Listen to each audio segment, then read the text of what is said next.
My guest today is Dr. Carole Lieberman. Dr. Carole Lieberman is a board certified psychiatrist who has been helping people cope with terrorism as the terrorist therapist since 9/11 in America, Israel, London, Paris, and throughout the world. Dr. Lieberman has written two books about terrorism, including the five-time award-winning book, Lions and Tigers and Terrorists, Oh My! How to Protect Your Child in a Time of Terror, which is for kids and their parents and teachers. She is the host of Dr. Carole's Couch on VoiceAmerica.com and the Terrorist Therapist podcast. Dr. Lieberman has done countless media interviews and speaking engagements, helping people understand terrorism and why we need to stop the building momentum of radical Islamist migrants, protesters hiding behind posters, and elected officials who are ignorant of the imminent terrorist threat. Dr. Carole Lieberman, welcome to the Bruce Collins Show. Thank you so much. Well, it's an honor to have you on. Now, tell us about your book, Lions and Tigers and Terrorists, Oh My! We wish we could live in a world where kids could just be kids, Mm. but this is an important conversation to have, isn't it? Yes, it's especially difficult because in America, people are so much in denial, like adults, just for themselves, are so in denial about the imminent threat of terrorism. And to the extent that they recognize terrorism at all, it's something that is affecting Israel. It's only Israel who has to worry. Or in America, it's only Jews who have to worry. And that couldn't be farther from the truth. Islamists, it's for over 1,000 years, people who are radical Islamists believe in want to destroy anybody who isn't a radical Islamist. Catholics, Christians of all kinds, just any. So it's not just about Jews, and it's not. And the thing that's really scary is that we're approaching the 25th anniversary of 9/11. And here we have in America, in New York, the main site of 9/11, more people were killed there and other places. And we have a mayor who is a terrorist, essentially, and proud of it. Mhm. And and people just, it just doesn't seem to register, even though in Europe, Europe has been taken over by terrorists, by migrant terrorists. France, Belgium, Germany, England, the UK, all of these countries have been gradually losing their culture and have been having much more violence, rapes, for example, all over, but especially in the UK. Um, and we don't see a lot of this in American media. So, that's one reason why people, aren't as aware of it as they should be. But this is happening, and the same thing, it's not gonna be confined to Europe. I mean, there are cells in America because of the borders, the ridiculousness with how the borders were open on both North and South. Um, and so there are cells in America, and there are the same beliefs of destroying the non-believers, the infidels, is here too. Mhm. And so my book, to get back to your real question, I wrote this book a while ago um, because I saw that how terrorism is here really, and it's going to be getting worse and worse and worse, and children need to know about this. The book is Lions and Tigers and Terrorists, Oh My! How to Protect Your Child in Time of Terror. The first half of it is for grown-ups, parents, teachers, anyone who has an interaction with kids. And it talks about, how you should confront your own feelings about terrorism first, how kids really hear and know much more than you think that they do. Of course, a lot of it is misinformation because they hear snippets of media or they hear things that their friends tell them in school. So they really are more confused even. And, and then also how to recognize when your child is showing signs of being affected by terrorism, by the news, and so on. And then so that's all in the first part. And then the second part is a picture book for kids. And it's terrorism light. It covers all the important things about terrorism from, why do terrorists wanna kill us? And, it's terrorism light in the sense that it's not the words aren't, words that are gonna be terribly frightening. It's kind of Right. an introduction, but it talks about they believe in things that we don't believe. I compare terrorists to the bully on the playground, and who want the kids to do what they want them to do and to believe what they want them to believe and so on. And I go through 9/11, the underwear bomber, the Boston Marathon, the Charlie Hebdo, all the basics, the highlights, all the highlights of terrorism, and that kids need to know because it's coming. It's come, more and more of it is coming. Hmm. Yeah, and Mhm. the crazy thing is here in the United States, the terrorists align with the Democratic Party, which is socialism. So if you're in a city where they're taking over, that city is bankrupt. So it's not only a threat, a physical threat out there. There's also an economic threat that these cities, when they're taken over by Islamists, become a economic hellhole. It's a horrible thing. Um, Before we get to talk more about terrorism, though, I want to go back and talk about the two programs that I stated in my introduction: Dr. Carol's Couch on VoiceAmerica.com and the Terrorist Therapist podcast. Can you give us the details and what is the core mission of those two programs? Well, Dr. Carol's Couch started in 2005 and on Voice America. And um and I think at the beginning it was very sort of, I was tackling issues that people are facing in society, like things that, you know, um just whatever is going on in the world that we need to talk about and figure out how to handle, and how it affects us and things like that. And I interviewed, a lot of different people, authors and um various people connect. I interviewed someone, for example, who wrote the book about O.J. Simpson. Hmm. Just whatever it was hot in the news, and over the years, I have become more and more focused on things that are conservative. Trump when he was running, first time, the second time, all the time. Hmm. um, dispelling myths about Trump, for example, um, talking about Iran, of course, China, the things. I mean, I have become much more centered on political or patriotic kinds of things, trying to wake America. I mean, it's kind of related to terrorism in a way, although I don't really talk about terrorism too much on Dr. Carol's Couch, but things that are in the news that Americans have to kind of wake up for. I give a psychological take on the hot topics in the news. That's kind of a good Hmm. way to explain it. Um, the Terrorist Therapist Show podcast is focused on terrorism, and it's mainly focused on trying to wake people up. I mean, I remember that I've been doing since about 2017. Um, and I remember when I first started, I would talk a lot about different terror attacks and analyze the perpetrators. And I still do that, but but the, but it's not so much there. It isn't just, there weren't as frequent attacks um Hmm. back further.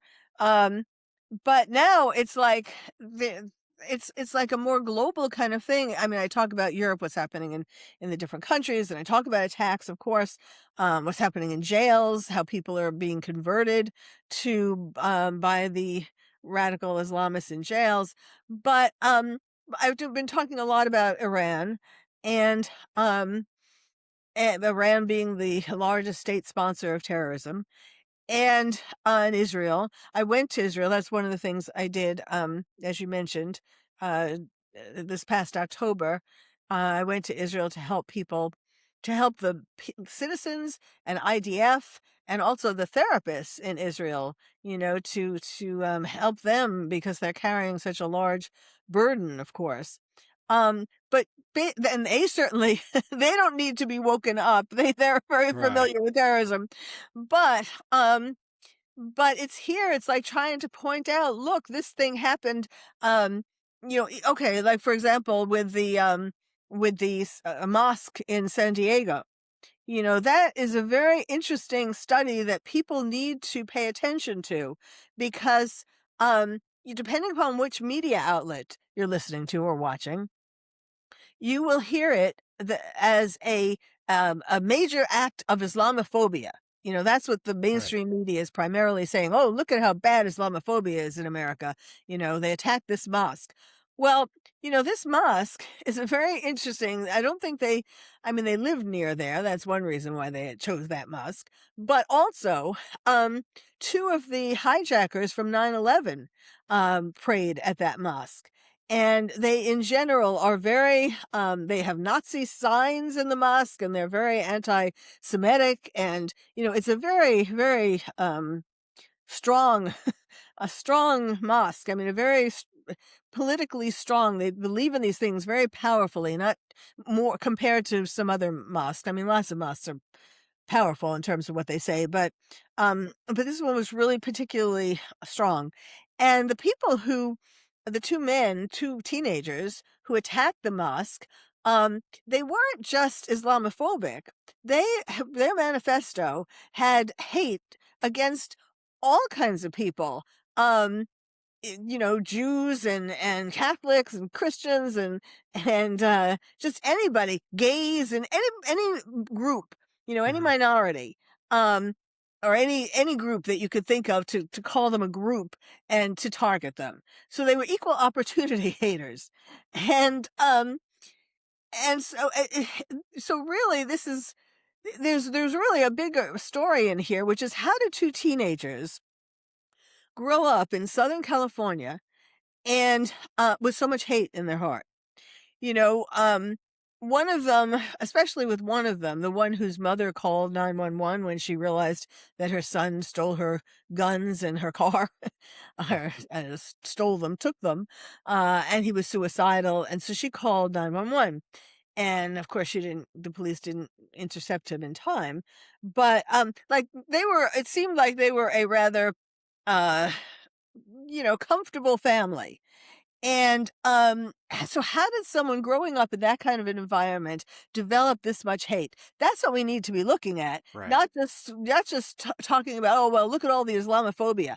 I mean, it's really, it's called accelerationism, when people, hate the world that they're living in, and they try to destroy it in all these ways. I mean, this is happening in other ways too, this accelerationism with all the violence that's going on. Mhm. But, so they are a really good, current example of this. And so that's really what people should be talking about, not just the quickie thing. Oh, everybody hates, this isn't right. You shouldn't hate. You shouldn't be Islamophobic. No. Um, so, so that's the kind of thing that, I mean, like, that's something that there's a lot to talk about with that attack and not just Yeah. straight, we should love our Islamic brothers like ourselves. The left always seems to never blame the root causes. For instance, a lot of violence, they blame the guns, not the Right. causes that cause the person to fire the weapon. I'm really interested in how does a psychiatrist, how did terrorism become an important aspect of your work? Um, that's a good question because there really aren't many psychiatrists who have. Well, okay, it's because I was born and bred in New York City, and so when 9/11 happened, even though I had moved to California by then, my heart is still in New York City. And so, so that really, I felt personally wounded by Mhm. 9/11. And, also, I asked myself, what I somehow got the sense, and I really didn't know anything about terrorism when 9/11 happened. That was not a subject that I paid much attention to.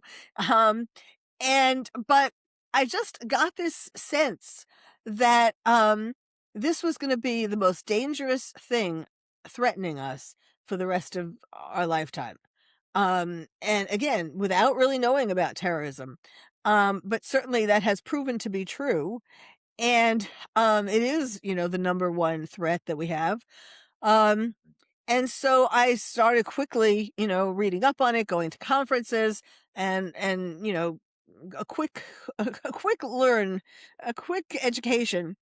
Um and I would just became interested in it also, what is making these terrorists, why do they hate us? Why do they want to kill us? And particularly the individual ones, each of the terrorists have, besides the general beliefs, they each have their own story, and it's really kind of interesting.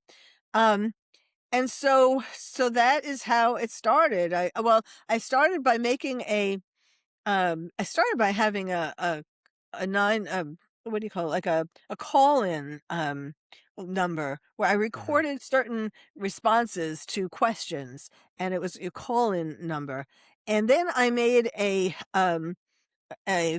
audio and video program that airlines, excuse me, airlines played, because, at the time, people were very afraid of flying after 9/11, and so this was something that people could listen to or watch in airlines. It was on domestic and international airlines. And then I was helping people also, cope.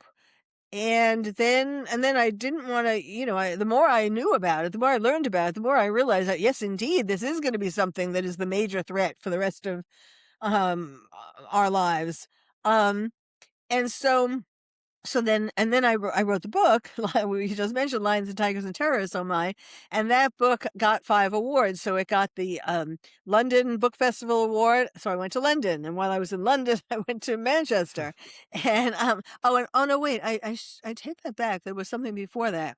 In 2005 there was the 9/11 in London, which was, the London attacks on the trains and the bus. Oh, right, right. Remember that? And a Yeah. London publisher, had me write a book. That was my first book on terrorism, Coping with Terrorism: Dreams Interrupted. And, um and so I went to London for the one-year anniversary. That's when it came out, the one-year anniversary of their 9/11, and I was at the cemetery and all that, and did a lot of media and everything, and I was helping people there. And then, of course, Manchester, because it was so close and there had been. Oh, wait a minute. So then that was in 2006. Yes, the 2005 was the attack, 2006 the book came out, and then later on, when my book came out, which was in 2017, that's when it won the London Book Festival, and that's when I went to Mhm. Manchester. And then it won Paris Book Festival, and I went to Paris. And so I was donating the books to libraries in these places, and I was, talking to, like, in Paris, I lived in Paris, and so I mean, earlier. And so I went to the American hospital in Paris and gave a book to the head doctor there. I just spread around whatever I could do while I was in these places. Um, and then, of course, Israel after October 7th. Mhm. And again, we're speaking with Dr. Carole Lieberman. She's the author of Lions and Tigers and Terrorists, Oh My. She is also the host of Dr. Carol's Couch on voiceamerica.com, and she has the Terrorist Therapist podcast. And she's been on all sorts of television programs, radio shows, Dr. Phil, Fox News, you name it. So you mentioned you were in Israel. I can't imagine the mental health of the average person in Israel. How is their mental health? The term I come back to is post-traumatic stress. Is that a Right. big thing in Israel? Yes, yes. Now, Israel, of course, has lived with terrorism for many, many years. I mean, its whole existence, really. Yeah. Um, and So in some ways, of course, the October 7th was the worst ever, that they experienced, because that was the most, I mean, that was the worst attack on Jews since the Holocaust. Um, I mean, it was just so barbaric. They hadn't seen that before. Mhm. And, um, and so, yes, it is, so they do have, PTSD. Of course, what's so interesting though, and I didn't realize this, I mean, I had been to Israel before, for my daughter's bas mitzvah some years ago, and, that was, a pleasant tour, Right. it was fun. Um, and, so this was very different, but I didn't really remember, or I didn't realize, just or maybe it's come out more, that, Israelis have so much strength that even though this horrible attack happened, um, they are so close. They love each other, they love their country so much, and they love each other so much that that is really a blanket, a protective blanket, against terrorism or against any kind of catastrophe. Um, and I mean, not to say that they aren't affected by it and don't have PTSD, but they have something that really helps them more than we have in America. Yes, when 9/11 happened, we were all, praying. We were in churches and Right. synagogues, and we were all kumbaya and all of that, patriotic flags everywhere. People joining the military after 9/11. Um, and we are having a resurgence thanks to President Trump, but we America is not as patriotic as we should be, Right.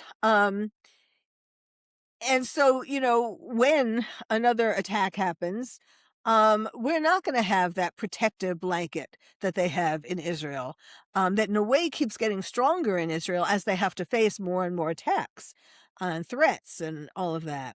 Um, and I really, what I'm trying to do is help people to build more resilience, help people to become more patriotic, um, you know, help people to there's just it's really the younger younger generation these days, kids these days, it's really, they are growing up very much opposed to beliefs that their parents have, and not just the usual rebellion, teenage rebellion and stuff. This is way more, we're way more serious, because they are very much opposed to the politics, to the beliefs, to the I mean, I was this over this weekend, I was with a friend, and we were talking about, oh, how did we um well, I know she has opposite politics than I do, but I mentioned Mamdani, and I thought surely, she knows that he's horrible, that he's a terrorist, Right. that he's anti-Semitic, that he's this is a very dangerous man, and she didn't. I mean, you know, she um she said, "No, he's good. It's good." No, that's how it started, because we were talking about California with Spencer Pratt, running Mm. for mayor, and she said, Los Angeles needs a Mondami," and I was just, "What?" She's a pretty intelligent woman and pretty, current, knows what and for somebody, it's still a shock when somebody like that says something like that, and Right. obviously she's not alone, and I think she was thinking more. I mean, she's not anti-Semitic, or I wouldn't be her friend, but I think she was thinking more about, his socialism, communism, and all of that kind of stuff, and it's just shocking. I'm still shocked, and what I would like to see happen, one of the things I would like to do, is to bring back the Pledge of Allegiance, the flags and the Pledge of Allegiance to every classroom. When I was growing up, we would start the day in New York City, as I mentioned. We would start the day with the Pledge of Allegiance and sing, one or two patriotic songs. And it was a great way to start the day, because it's kind of like, it brings the whole class together. We're all proud to be Americans and all this kind of stuff.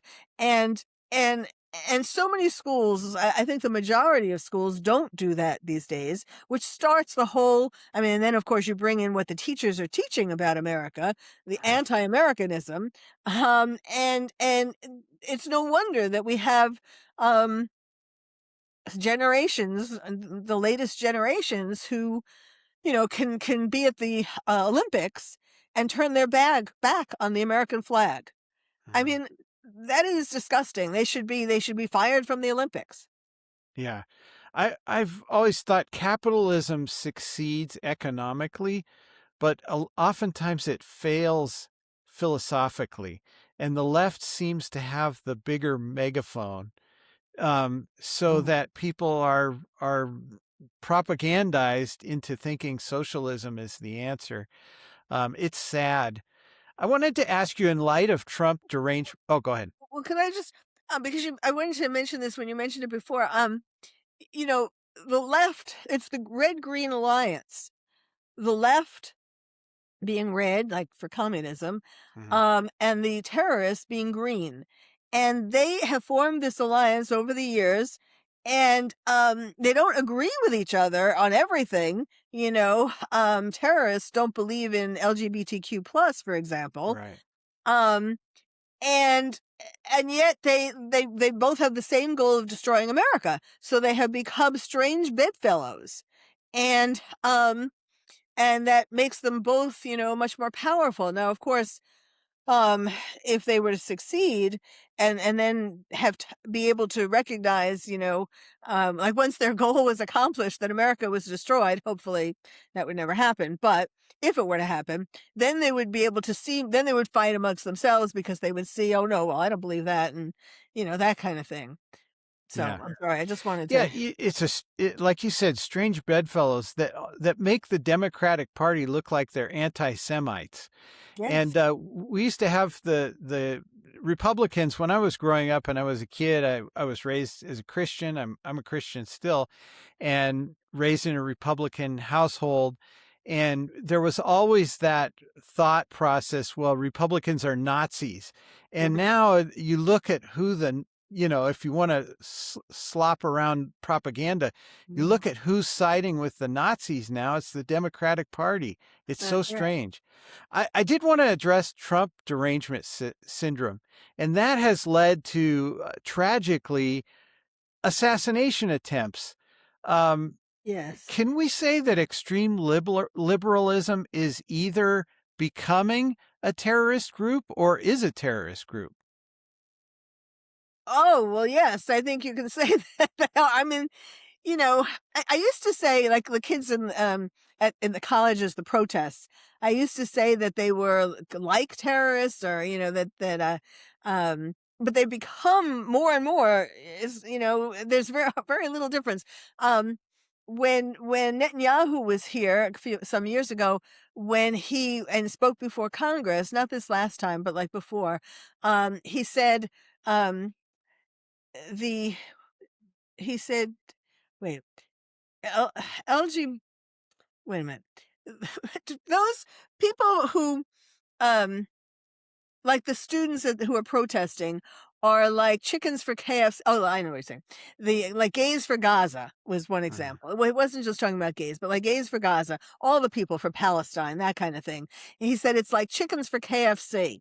They Right, don't realize, that they are promoting a group that wants to kill them. right. Just like the terrorists throw LGBTQ plus people off the roofs.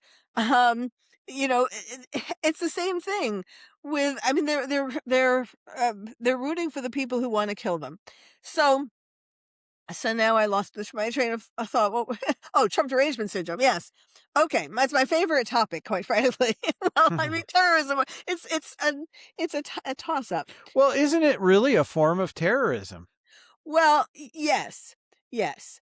I have been working for now it's over a year on putting together a proposal for the American Psychiatric Association to have them make Trump derangement syndrome give it a number, put it in the Diagnostic and Statistical Manual, make it an official diagnosis.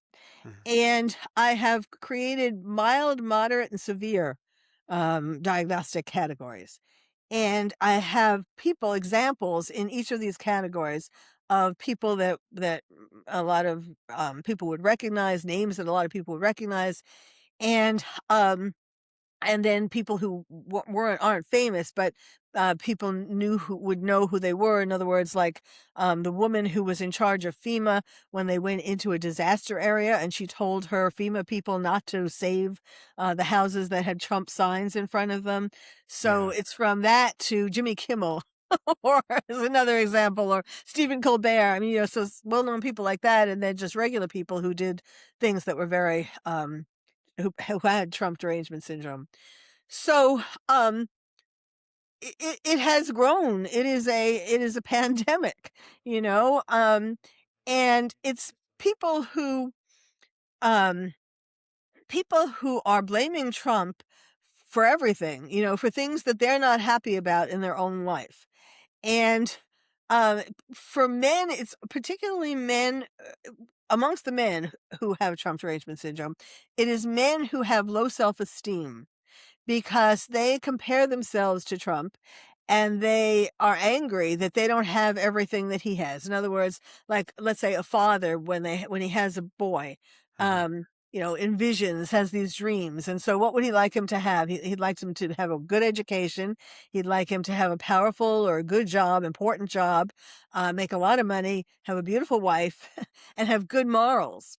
And or have good, I know some people would disagree with that, but who have good, who have a purpose in life, who are committed to something really important in life. Uh-huh.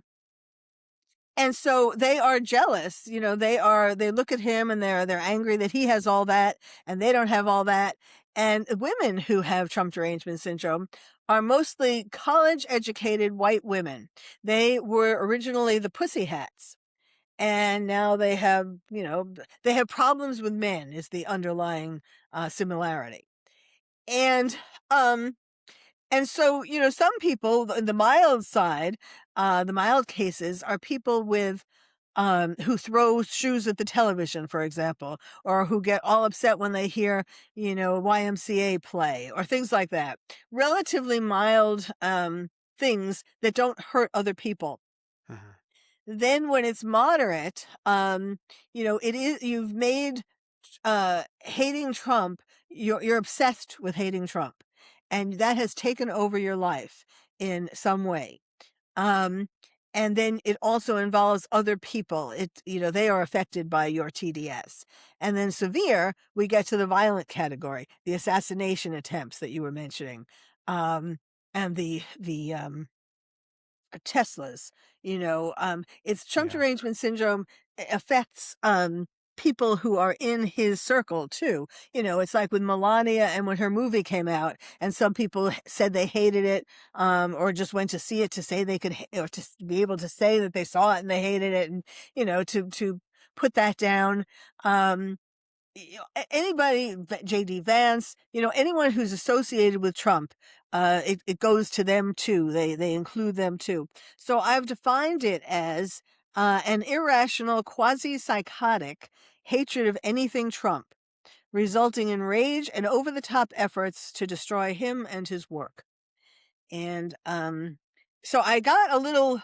I was ready to bring it to the APA in January, and then I don't know, things in the new then the war started soon after that, and but I'm going to be bringing it out soon because midterms are here, and so I don't want trying to go against Trump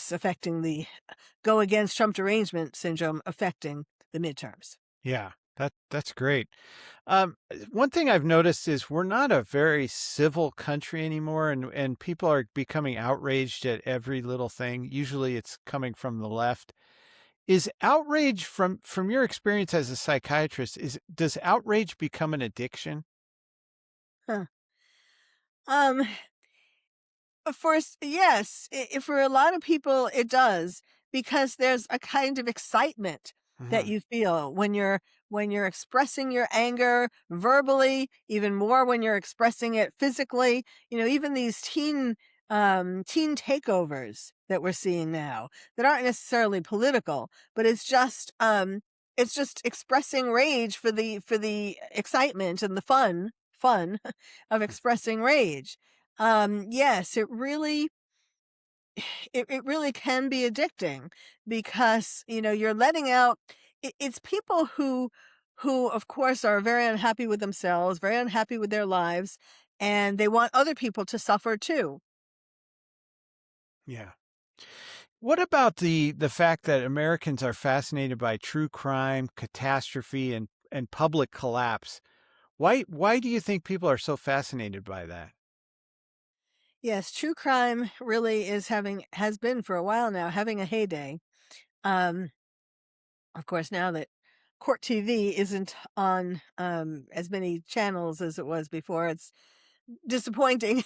But there certainly are other, lots of other true crime shows, Dateline and so on. Um, But part of it is part of it is to try to figure out who done it. Who's the one Yeah. who's the killer. Um, and then part of it is to sort of put yourself to experience vicariously the thrill of the killer, the murderer, the Mm. serial killer, whoever the criminal is. Um, and uh and the being out of control, the ability, even I mean, there's so many things that sort of have combined to form this. When we had COVID lockdowns, that meant that a lot of more people had time on their hands and they were at home. And some people used it in good ways, took up a new hobby or lost weight or something like that. But Other people rioted. yes. Well, um, yeah.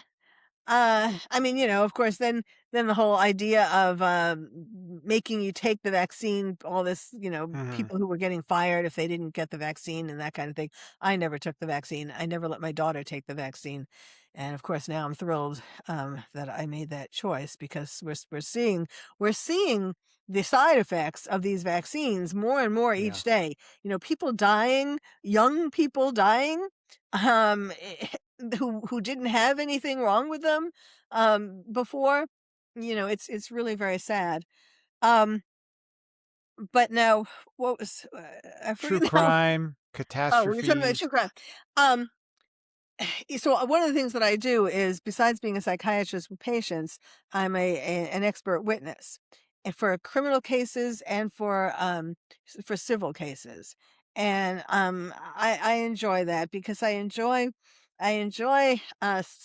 scouring out, sussing out, figuring out who's lying, whether it's criminal or civil. Mhm. There's always somebody who's lying, Yeah. and I love to catch them. What psychological weaknesses do you think modern institutions and media exploit most effectively? Well, fear, of course. If Mhm. it bleeds, it leads. Um, being a sheep, following what other people are doing, promoting that, because well, that's like marketing, trying Mhm. to get people to real think, oh well, if I don't have the latest whatever, I'm not cool. Um, and for some reason terrorism hasn't become you don't really see or hear very much about terrorism in the media these days, even though I mean Iran, they're not really talking about it as they should be in terms of terrorism, because that would help people to understand why we have to go and get nukes away from Iran. People are trying to say, oh, Trump should never have started that. I mean, he didn't start it. Iran Right. started it ages ago, and Obama made the whole thing worse by giving them billions of dollars and making that agreement with them, the nuclear agreement, and giving them helping them to grow stronger. So people are concentrating on the politics of it when and they're not getting it that it's not just a regular country. It's not the same as, let's say, Russia and Ukraine. Those are two countries fighting basically for land, and that. But with Iran, it has to do with their overall plan to kill all non-believers. Right. And, people don't, they don't wanna look into that part because that would be uncomfortable if they really thought about that or knew about that. So they're not getting it I mean, they were saying death to America, death to Israel for many, many years now, and they mean it, not because they want nothing to do with trade or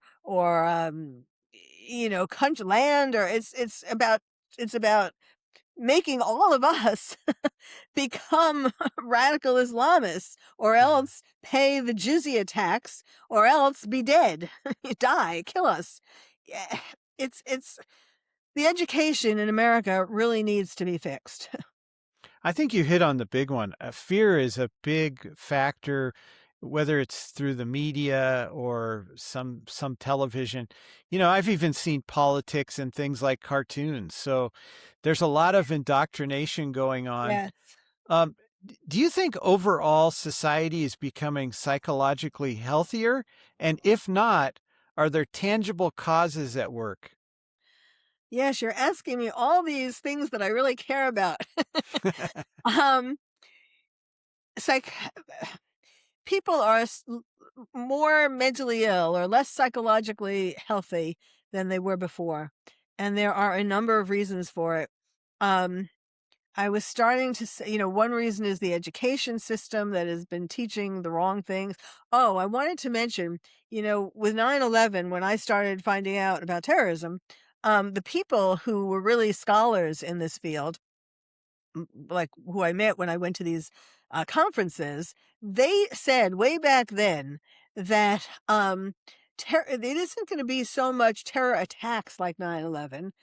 Yes, that can happen in the future, but the real danger is that terrorists were going to be gradually, insidiously creeping up in education and media and politics. Mhm. And that is exactly what happened. 25 years ago, they said that. And did anyone here listen or try to do something about it?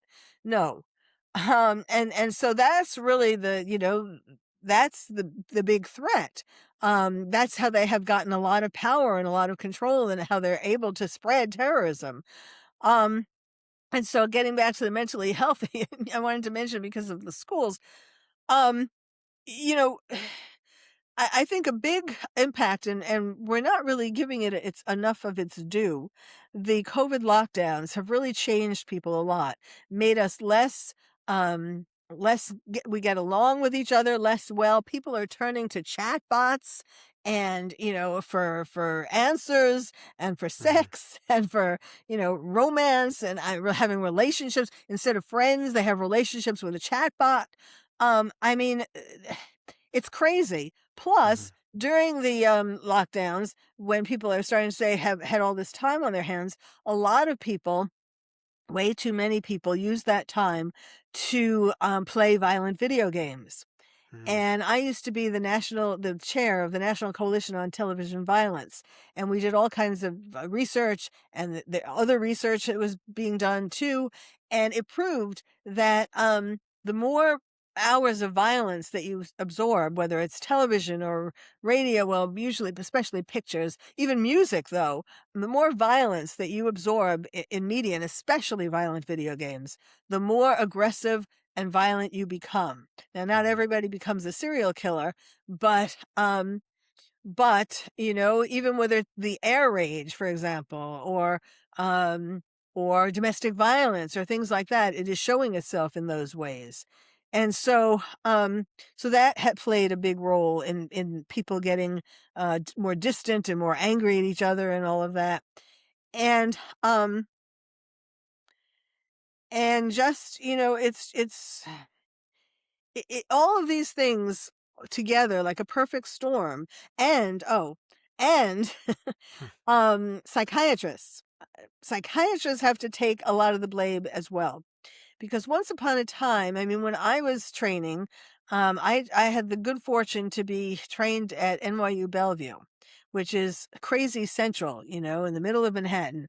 All the all the people that the police would find on the streets, not just the homeless. There weren't as many homeless back then, but there were homeless, but not like what we have today.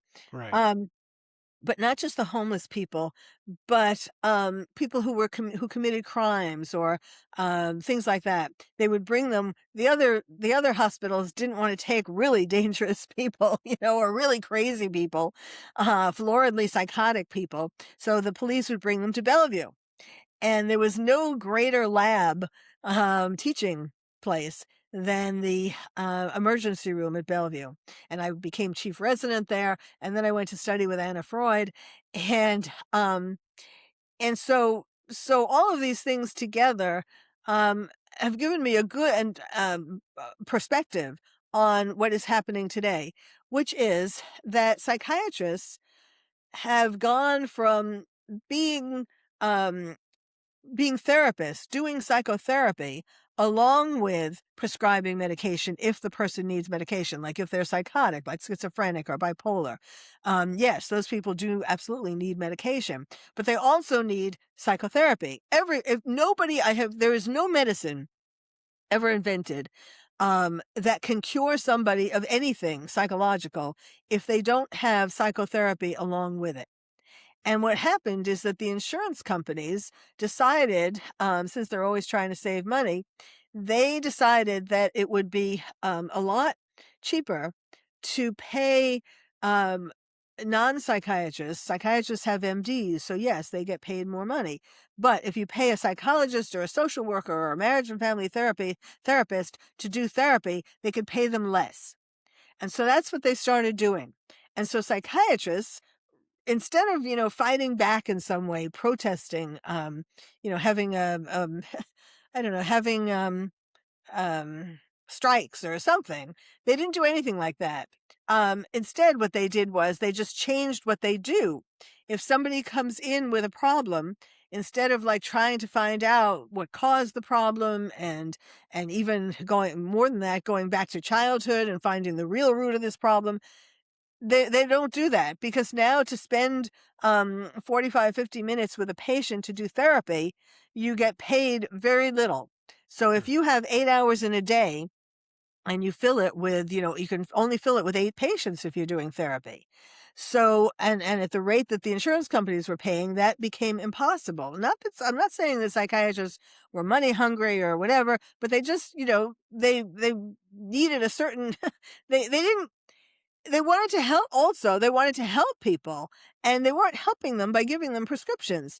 And so nowadays, that's what happens. You come in, you say, whatever your problem is, "I'm depressed," or "I'm anxious," or, and instead of getting into it, they hand them in 15 minutes, 45 if you're lucky, they hand you a prescription for some medication. And then the person comes back in a month or 3 months or 6 months, whatever and, um and they're not better. And what does a psychiatrist do? He gives them another prescription. So people are walking around these days with 3 and 4 and 5 prescriptions, interacting with each Hmm. other Wow. and not getting better because never getting to the root of the problem. So, psychiatrists have to take responsibility for this. Now, I don't do that. I still do therapy. I won't see a patient unless they're going to come to me at least once a week for therapy, as well as whatever if they need medicine, that too. But because it doesn't work. Mhm. Now, your book is Lions and Tigers and Terrorists, Oh My, and you have a heart for parents communicating with their kids about terrorism.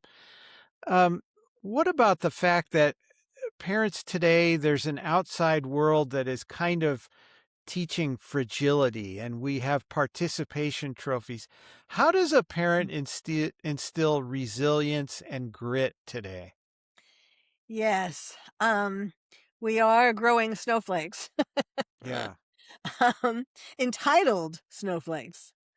Um, well, it's up to every parent to realize that they are forming this person, their child. They have to be responsible for that child, which is why it's really good that that children people parents are now being if a child does something illegal, like for example the child in Michigan who shot up the school, and the parents were on trial, too separate trials, and they were convicted.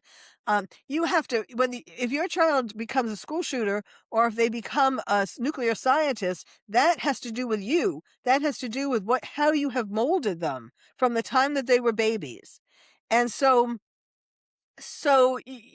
you need to have strong to first of all, to model purpose, to model strong values.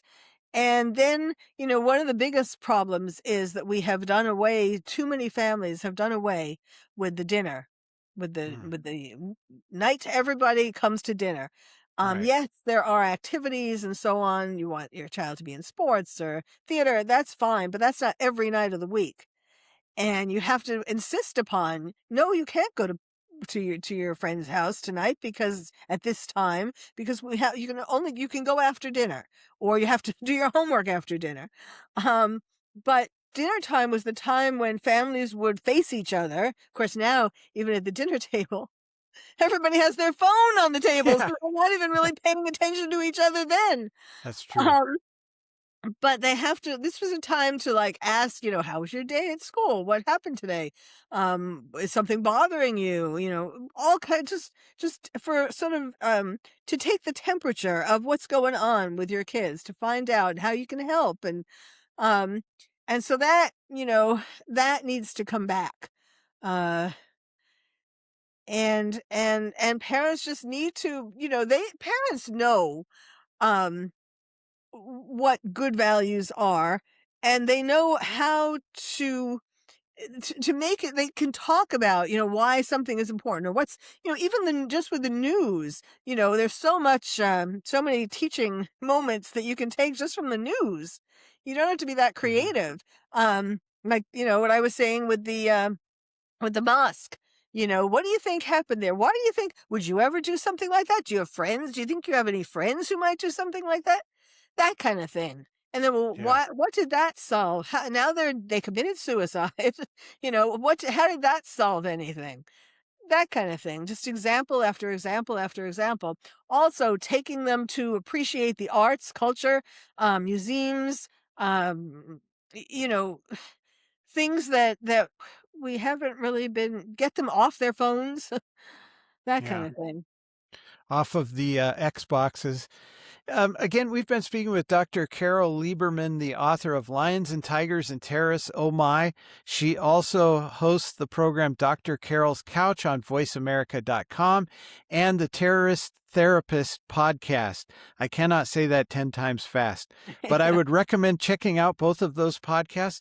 Before we go, Dr. Lieberman, is there anything new you're currently working on that you might want people to keep an eye out for? Yes, absolutely. The Trump derangement syndrome. I am going to be going to Washington, D.C., and bringing my proposal, handing it to them, not just, putting it through online, but I'm going to be handing it to them. And I have created to, to them, being meaning the American Psychiatric Association, and I have created a website. Um, that is not yet open to the public, but it will be at the same time that I do that. And there will be these diagnostic descriptions, of mild, moderate, and severe Trump derangement syndrome. There will be a test that you can take to see whether you have any of those. You will see pictures of people. There's video. There's pictures of people um, who have these different types of Trump derangement syndrome. So it'll be a whole buffet Wow. Looking and you'll be forward to able to that. pinpoint, other people and see which where they fit. Yeah, I'm looking forward to that. Dr. Carole Lieberman, thank you so much for being my guest this week. I hope I can talk to you again sometime. Sure, it was my pleasure.